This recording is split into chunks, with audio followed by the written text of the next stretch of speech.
আসসালামু আলাইকুম।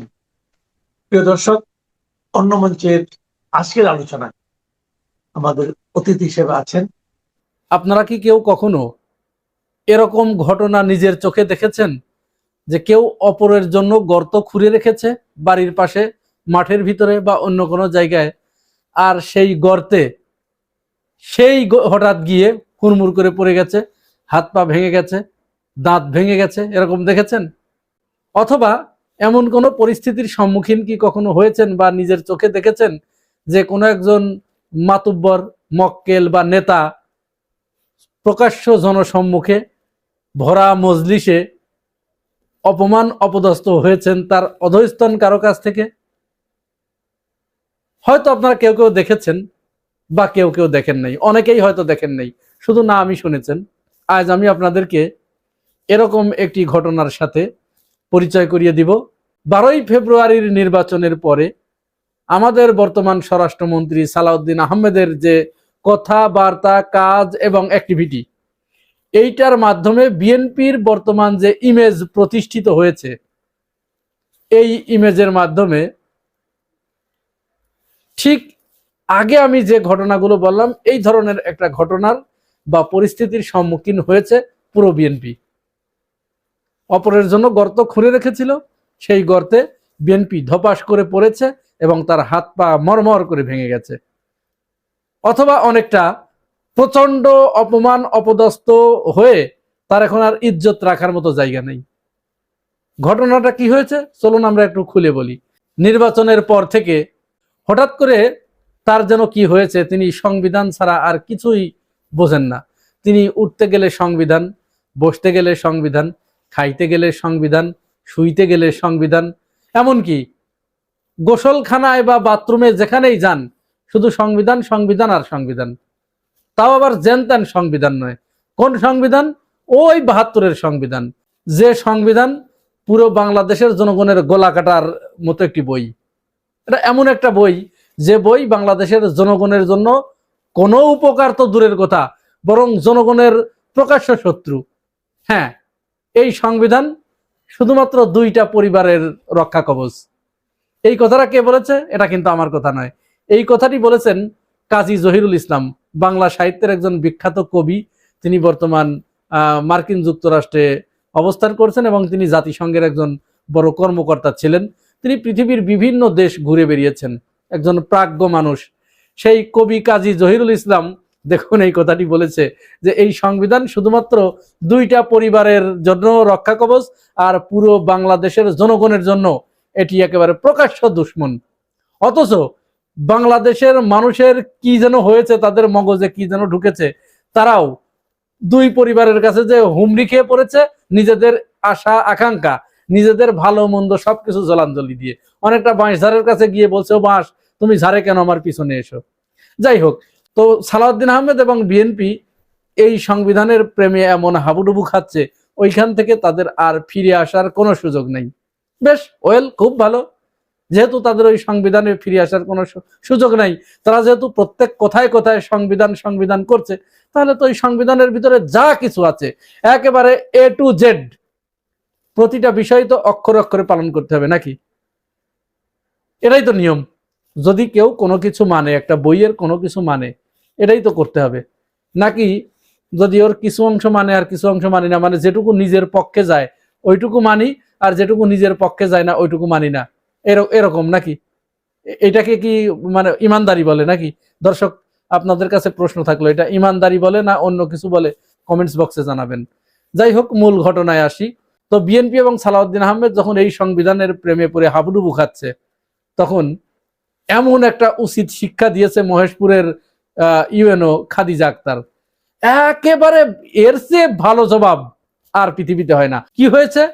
26 মার্চ বৃহস্পতিবার সকালবেলা মহেশপুরের ইউএনও খাদিজা আক্তার তিনি বিজয় দিবসের অনুষ্ঠানের আয়োজন করেছেন। এখানে সমস্ত দলকে আহ্বান করা হয়েছে। তিনি উপস্থাপনা করছেন বা তিনি বক্তব্য দিবেন, স্বাগত বক্তব্য দিবেন। এই সময়ে বিএনপির পক্ষ থেকে খাদিজা আক্তারের হাতে কি চিরকুট ধরিয়ে দেওয়া হয়েছে যে জিয়াউর রহমানকে স্বাধীনতার ঘোষক হিসেবে এখানে আপনি উল্লেখ করবেন। খাদিজা আক্তার বিএনপির নেতা নেত্রীদের, ওই স্থানীয় মহেশপুরের নেতা কর্মীদের ওই চিরকুটকে অনেকটা কি বলা যায় অসম্মান করেন। এই চিরকুট তিনি তার মতো করে রেখে দিয়েছেন। কিন্তু আমরা আমাদের ভাষায় এটা বলবো যে ওই চিরকুটকে তিনি পায়ের তলে, বিএনপি নেতা কর্মীদের সামনে পায়ের তলে ফেলে পিষ্ট করেছেন। তিনি ওই চিরকুটের তোয়াক্কা না করে জিয়াউর রহমানের নাম বলেন নাই। বলার কোনো সুযোগ নাই, তো সুযোগ আছে। কারণ বিএনপি যে সংবিধানের প্রেমে এখন হাবুডুবু খাচ্ছে, এই সংবিধানের 6 অ্যামেন্ডমেন্টে সেখানে স্বাধীনতার ঘোষক হিসেবে এখনো লেখা আছে কার নাম? শেখ মুজিবুর রহমানের নাম। তাহলে এখানে কি জিয়াউর রহমানের নাম বলার কোনো সুযোগ আছে? ইভেন ও খাদিজা আক্তার তিনি সরকারি কর্মচারী হয়ে, প্রজাতন্ত্রের কর্মচারী হয়ে তিনি কি এটা বলতে পারেন?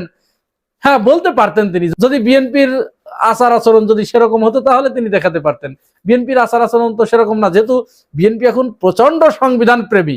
তাহলে এখানে খাদিজা আক্তার যদি সংবিধানের বাইরে যায় তাহলে সরকারের সাথে সাংঘর্ষিক হয় না? তিনি কি এটি করতে পারেন? এটি কারণ করা উচিত নয়।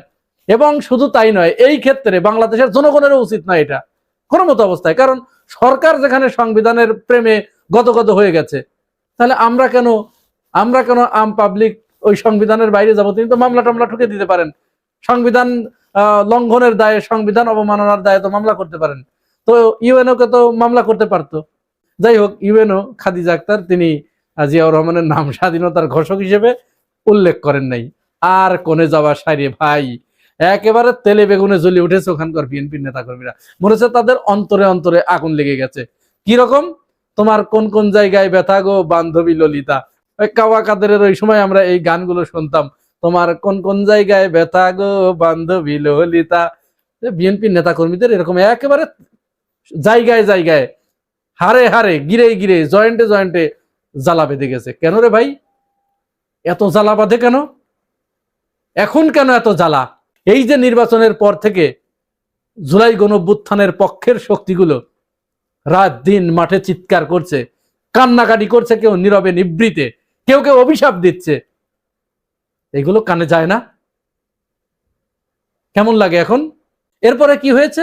খাদিজা আক্তারকে ওখান থেকে বদলি করে দেয়া হয়েছে। যে কেন সে জিয়াউর রহমানের নাম বলল না। তো খাদিজা আক্তার তো এখানে খারাপ কিছু বলে নাই, তিনি তো তার জায়গা থেকে একদম রাইট পজিশনে তিনি আছেন। আমরা খাদিজা আক্তারকে স্যালুট জানাই, তিনি সংবিধানের বাইরে যান নাই। তাকে নিয়ে তিনি কোন মতের অধিকারী সেইটা নিয়ে পরে বিতর্ক হবে, কিন্তু সালাউদ্দিন আহমেদকে জবাব দেওয়ার জন্য এটা প্রয়োজন ছিল, বিএনপিকে জবাব দেওয়ার জন্য এটা খুবই প্রয়োজন ছিল। এবং প্রত্যেকটা থানায় থানায় এরকম একটা করে খাদিজা আক্তার যদি 26শে মার্চের এই অনুষ্ঠানে আজকে যদি এরকম দায়িত্ব পালন করতেন এবং দেখাতে পারতেন, তাহলে হয়তো তাদের একটু লজ্জা হতো, তাদের একটু শরম হতো। পরে বিএনপির নেতাকর্মীরা ওই অনুষ্ঠান পরিত্যাগ করেছে, তারা বর্জন করেছে, সেখান থেকে চলে গেছে। কেন চলে যাবেন? কেন কেন আপনি সংবিধানের বাইরে যাবেন? সারা দিন ধরে সংবিধানের জিকির করছেন, জিকির করতে করতে মুখে ফেনা তুলে ফেলেছেন। একেবারে যে মানুষের যখন ওই গাঁজা রাজা খেয়ে গাজন বের হয়ে মুখ দিয়ে, ওই ধরনের গাজন বের করে ফেলেছেন সারাদিন ধরে সংবিধান সংবিধান করতে করতে। অন্যের জন্য ভাই আপনি যখনই গর্ত করবেন, ওই গর্তে আপনাকে পড়তে হবে, সেটা বাস্তব, এটা আজকে দেখা গেল। এখন দেখেন, পড়েন কেমন লাগে। আপনি সংবিধানের বাইরে যাবেন না, আর ওই সংবিধানের বাইরে গিয়ে জিয়াউর রহমানকে আপনি স্বাধীনতার ঘোষক বলবেন। ইউএনও খাদিজা আক্তার দ্ব্যর্থহীন কণ্ঠে বলেছেন, স্বাধীনতার ঘোষক জিয়াউর রহমানকে আমি তখনই বলতে পারবো যখন বিএনপি এটা সংশোধন করে, এই সংবিধান সংশোধন করে যখন ওখানে জিয়াউর রহমানের নাম প্রতিস্থাপন করবে, তখন বলতে পারবো। হ্যাঁ, তারা এটি করবে, এইটুকু তারা করবে, কারণ ওইটা যে নিজের, ওইটুকু তারা করবে, খুব তাড়াতাড়ি করবে। আগামী 26শে মার্চ আসার আগেই এটি করবে। কারণ ওই যে থাপ্পুর একটা খেয়েছে না, ব্যথা লেগেছে না দুই গালে, দাঁতটা হয়তো 2-4টে পড়ে গেছে, এখন তারা এই কাজটা করবে। কিন্তু এইটা আজ এই পরিস্থিতির মুখোমুখি কেন হতে হলো? আমরা তো ছোটবেলা থেকে শুনে আসছি যে স্বাধীনতার ঘোষক জিয়াউর রহমান, চট্টগ্রাম কালুরঘাট বেতার কেন্দ্র থেকে সেই তার মেজর জিয়াউর রহমানের সেই বলিষ্ঠ কণ্ঠ, সেই উদাত্ত কণ্ঠে, আই মেজর জেনারেল জিয়া, এই কণ্ঠ তো আমাদের কানে বাজে। কিন্তু আপনাদের কারণে আজ খাদিজা আক্তার সে স্বাধীনতার ঘোষকের নাম সেখানে উচ্চারণ করেন নাই, শুধু আপনাদের চোখে আঙ্গুল দিয়ে দেখিয়ে দেবার জন্য। এখন আবার আপনারা খাদিজা আক্তারকে বদলি করেছেন এই কথাটুকু না বলার কারণে। এই যে দ্বিচারিতা, এটাকে আসলে কি মুনাফেকি বলে, নাকি বেঈমানি বলে, নাকি স্বেচ্ছাচারিতা বলে, না কি বলে, এইটা আমার অবশ্য জানা নাই। দর্শক, এইটাকে কি বলে আপনাদের কারো যদি জানা থাকে বলে যাবেন কমেন্টস বক্সে। আর ভিডিওটি যদি ভালো লাগে তাহলে পাশে থাকবেন সাবস্ক্রাইব করে। আজ এ পর্যন্তই। আল্লাহ হাফেজ।